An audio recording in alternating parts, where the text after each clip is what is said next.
What's up, all my nerd friends out there? This is Mr. Chili here, and let's talk about some My Hero Academia. Chapter 430. Yes, the end of My Hero Academia. This is the last chapter of a pretty good story. I like the story. Had a lot of great potential of it, but it didn't nail the ending. I know it to me it didn't feel right. Had a lot of great potential. I wish a lot more would happen. I wish there was. I was wondering if we're gonna get like a plus, like a My Hero Academia Z or a next generation My Hero Academia. Who knows? Right? They could still do it, maybe. Who knows? But just it didn't. Still didn't feel right. Just to me, everything came together like too like I don't know. Just it felt boring. I guess a boring ending. Not very shocking. I guess they changed it up. Here Koshu changed some stuff up. Like we thought we were gonna get some matchmaking because there was a lot of matchmaking in this My Hero Academia. Like we thought Deku and Uraka, hope I forget the Gravity Girl, the one that Deku's always have a crush, or they both been kind of flirting each other. This is like the main romance in the whole story. They thought last week's chapter was we gonna get the whole them like bonding together, becoming like a couple together, her and Deku and Uraka. But not, nope, that didn't happen. That kind of was disappointing last chapter, definitely, because they had a moment together last chapter. Let's talk about last chapter for quick. Like she was crying of the death of Toga. Like she blamed herself. She was hurting inside. Deku knew she was hurting. Found her in her spot that they both know, and basically try and comfort her. I wish they were just left alone, but no, they brought the other classmates. They wanted to comfort Araka with them. I said, no, just leave them alone. You don't need to bring the damn classmates all the damn time together. Who cares? Oh my god, I can't remember half the classmates. That's what's I don't care. That's what's problem with My Hero Academia.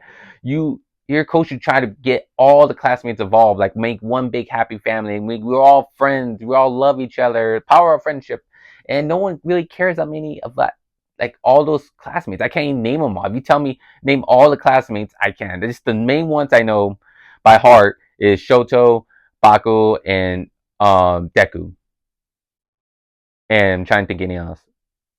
Red Riot, yeah, Red Riot. And yeah, that's it. And the frog girl. Sorry, like I said, I can't. I'm not really interested in these villain characters. I was more interested in the villains. The villains look more interesting to me in this story. They were more interesting. I could name almost all the villains on there on My Hero Academia. But so just I wish they talked about more of the relationships in the end of this chapter. They didn't. Basically, 8 year time jump. They talked about some of the people around them. Let's see, the girl that always fixed stuff. Sorry, I can't name most of the people, the cast characters. I'm terrible. The girl that always fixed stuff for Deku, fixes gear, became a lot of people succeed in their goals. Tentacle, one of the classmates that stopped racism in their city, I guess maybe in the country, in the world, on the race. People that look like animals. They stopped the racism of that. That what Splinter and Tentacle fought for during the war. So he stopped that. That's pretty cool. Just hero is not that big of a deal no more. That's what's kind of sad too. Like no one wants to be hero. Everyone wants to be fixing stuff for gears, or computer hacking, the computer skills and all stuff. So like some of the very important heroes, because villains is like there's no more really villains that going on no more. So no one's really become superheroes. That's why they show this little kid like saying, "Is this me being stupid that wants to be still a hero? Be like All Might, be like Deku." He mentions Deku, Baku, Shoto, all the people that fought in the war. They're all heroes, but they're not. They're not that big no more. They're not. There's no need for heroes really anymore. So it's like because the villains are gone, and that's what's kind of stupid. Like there should be always villains. Like if there's always heroes, there's always would be a threat. To me, that's how I see it. And to me, I would love to see. I wish Deku kept his power. He doesn't have his power no more. That Emerald's gone, so the one for all is gone from his body 100%. And I wish we got another story. I do wish because I want to see these. We saw them all fight as kids, all teenagers, like Deku, Baku, Shoto, all the other classmates fought as kids. Let's see them fight as adults. Let's see them fight. That's why I wish the war took place 8 years later as they all fought as adults. That would have been more cooler. I would love that. Like they had 8 years of training to get ready for the war, or they're fighting Shigaraki's army during these 8 years to protect their city and all. That'd be crazy, and see them age, or maybe some people because that war affected them, like Oraka after losing Toga, maybe she didn't want to become a hero after that. Maybe she wanted to lose, because that scarred her, a death of a villain, a friend that she called Toga a friend, scarred her. Maybe she didn't want to be a hero after that. I hope some wars change people, and just everyone got the wish what they wanted. Some people became great heroes. Some became what they want, inventors and all that stuff. It just fell apart, like a good happy ending and everything, and peace in the world and blah blah blah. It just kind of felt boring to me. It just felt boring. And My Hero Academia had a great potential. It did. It had a lot of great characters. I kind of wish there was another big threat villains. Maybe I wish there was some relationships, like DT's relationships in My Hero Academia, and we didn't get no answer. They did become together. Did he end up together? What happened to Dobby? I guess Dobby maybe did die. It looks like Endeavor fully retired. He did actually retire, but it looks like he's still in a wheelchair. Shoto really is leaving his father's shadow, so that's what they say. I guess he's top of the hero board. I guess he do have some kind of hero board. Kabako and Shoto are fighting for that hero spot. Looks like just like I said, it's just kind of boring. The ending is. To me, it is. It just That's how I feel. The ending was boring. Nothing too big. Deku just inspires everyone to change, help more people around. So that's what's cool. It's kind of like a nice, happy ending, like that inspiration to everyone. Like be better, treat people nice, treat kindly. Like last chapter, there was an old lady that was she wished she helped Shigaraki at that time. That he was lost and scared, and she shooed him away instead, and didn't care about it. Now she found another kid that left his home, made very disturbed, and this time this old lady made sure to help him. Like maybe I should have helped that kid a long time ago. That turned out to be Shigaraki, the worst villain out there. And this kid looked like he could have been the next big villain, but she decided to help him and find a good home. And that's pretty cool.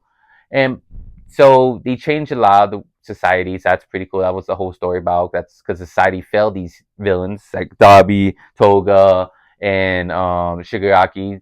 Now society changed their routes and made sure these villains don't get um created again. Like there won't be another Shigaraki, there won't be another villain like there won't be another awful one out there. But who knows? Like there's always should be evil. There's always gonna be villains, no matter what. Definitely with superpowers, like you can never stop true evil. No, So I kind of wish Deku did has powers. I wish there was another story plus after this.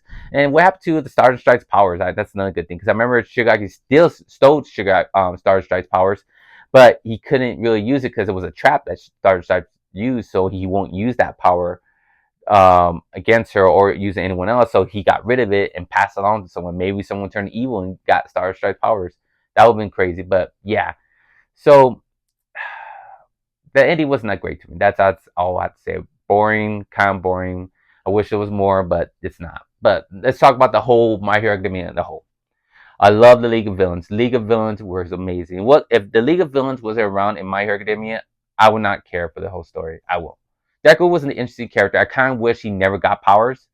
I wish he would became like kind of like a Batman character, not with money or anything like that, or like Iron Man, super smart in a way. Like maybe that's not a power, but he was super smart, has a big heart, and wanted to become a hero. That's what the story should have been really be all about.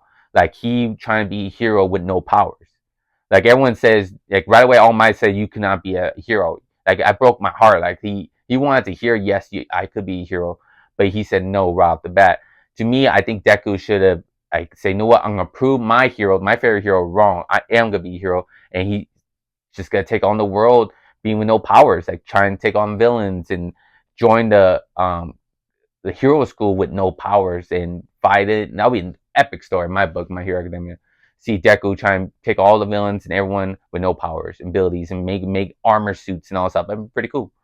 But I think that's how My Hero Academia should have went. The League of Villains was my favorite. Like I said, I love Dabi, I love Twice, I love Toga. It sucks they didn't get a better ending. I thought they would have a plus two in the end. Like I said, I wish they had like a Z version of My Hero Academia or just called My Hero. Like everyone's grown up, everyone changed. That'll be pretty cool. More stories about Dabi, Twice, Shigaraki. I wish they all lived in a way, or wish like some big happened. There was really nothing big happened during the war. The last arc of the manga wasn't that great. The last war wasn't that great to me. It had a lot of cool action scenes, fight scenes. Of course, that's gonna be entertaining to watch an anime, but just the outcome was kind of boring and teased. Like how many times did Cheese Barco was deaf in here and didn't go nowhere?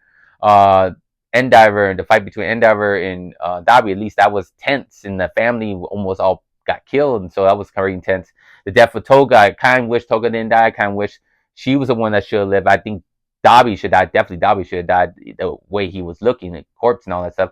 But yeah, My Hero Academia, my favorite best arcs was when the obviously when the fight between All Might and All for One, that was the best. That whole arc right there when he kidnapped Baku and everything, that was awesome. And the first war with Shigaki and the heroes and the death of Twice, all that stuff, that was awesome. Those were the two best arcs through the whole show, through the whole story of My Hero Academia. My two favorite part. But yeah, comment below. Give me you guys thoughts on My Hero Academia. Like it could have been good. It's not up my favorite. My Hero Academia it had a great beginning. When the beginning of My Hero Academia was very deep story. I love Deku. I kind of didn't like him getting so many powers and quirks as well. I wish he'd stick with super strength, speed, and all that stuff. At least kind of like a Superman plus in a way. Didn't fly or any of that, but super strong, kind of like All Might how he is. I kind of wish All Might did bite the dust in a way. That would have been more better in my book if he did. But yeah, because a bit more deeper. Like there wasn't that much big death in here too as well. Like who died a hero except for Night Eye? I think Night Eye, All Might's psychic. I think he was the only one that died of the heroes. That was pretty good. Even Edgeshot lived. He's just gonna basically grow more. It's gonna take him a while to recover from the fight that he saved Baku. Remember he sold his heart. How I think that's his name, Edgeshot.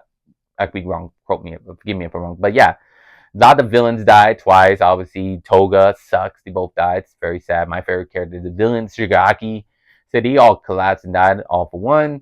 And pretty sad. That was deep. But then probably Dabi died too in the end. Like, he didn't look like he had a long life. That was a very sad life. Like I say, he was basically trapped in a big old like casket, like a coffin that just only could talk a little bit. That's it.